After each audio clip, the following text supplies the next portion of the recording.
Hello everyone, good afternoon. I'm Ravi and this is Ravi Talks United, where I give you all the latest Manchester United news and reports. Please don't forget to smash the like button and the subscribe button below. Yeah, let's start with the video.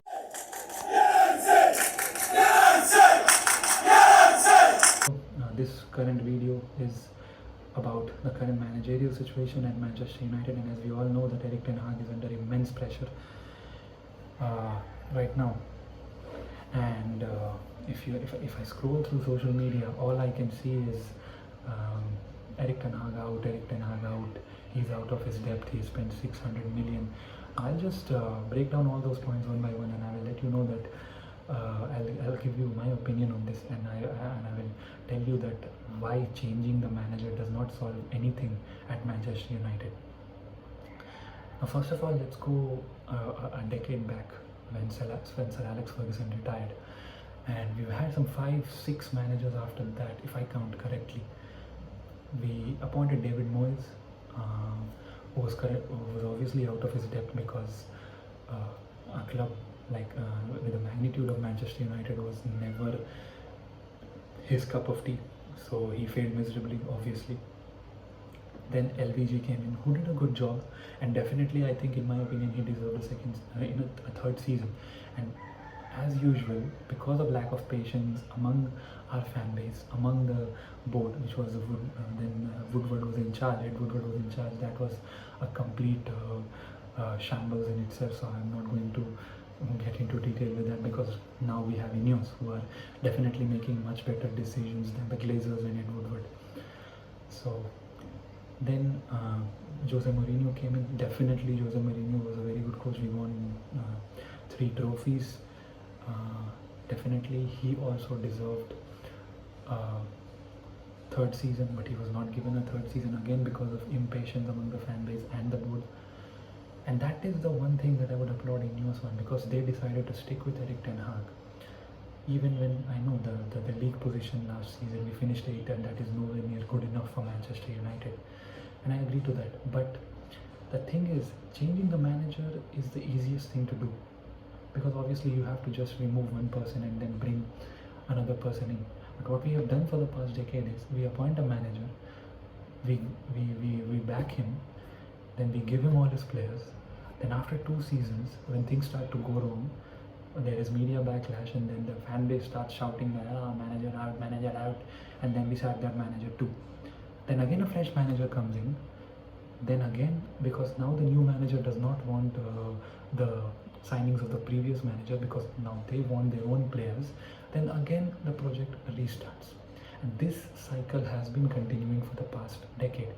That is what I applaud Ineos on. They decided to stick with Erik Ten Hag and continue with the project, which was the right thing to do.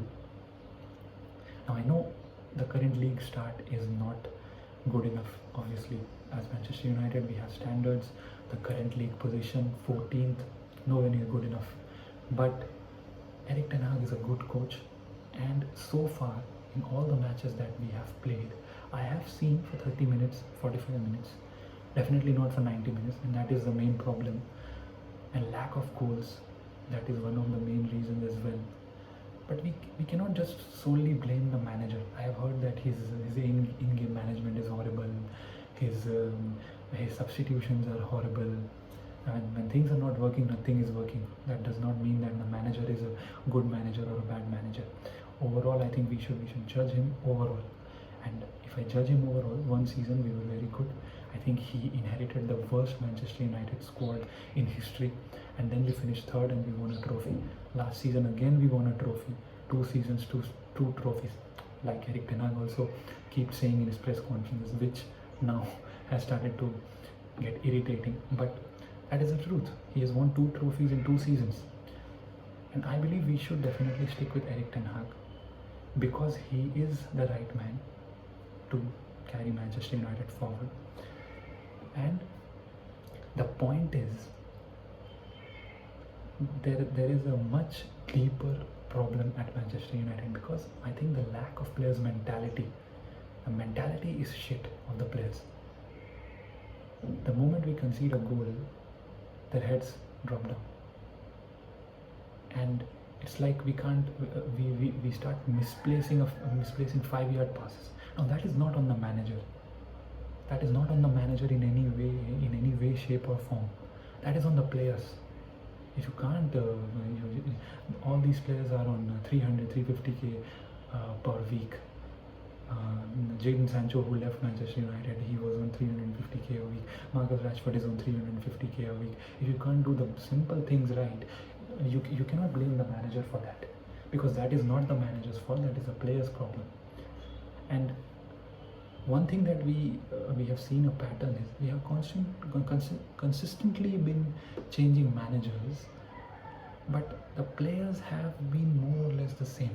And after 2 seasons, why is that we are facing the same problems again and again and again? And I think that should also tell you that the manager was never the problem. It was always the players' mentality. They're just not that good enough, but they think that they are good enough because they're playing for Manchester United. So I think what we need to focus more on is improving the players' mentality. And then yes, one more thing. Can I just say on that also, that these Ronaldo fanboys who keep, when I scroll through social media, they're just jerking off on the hat-trick that Ronaldo scored against Tottenham 3 seasons ago. He was never the problem, he was never the problem, they keep saying. Ronaldo was never the problem, but he was never the solution also. Even Ole Gunnar Solskjaer, when he came to the overlap, he said that I wish that we would not have signed Ronaldo. We should have avoided that signing. That should tell you that Ronaldo was never the problem. He's a Manchester United legend and he will always be that legend. But let's move on, man. And these Ronaldo fanboys, man, every time this bald prick did not value Ronaldo, this bald prick did not do this bald prick did not do that, blah blah blah. So I think our fan base in general needs a lot less overreacting and a lot more of patience, because it will get worse before it gets better. It's a project, it's a long-term project. Even if we look at the signings that we are making, we bought that Mali midfielder Sekou Kone, who is like hardly 16, 17 years old. So the profile of players now we are buying is building for the future, not for the present.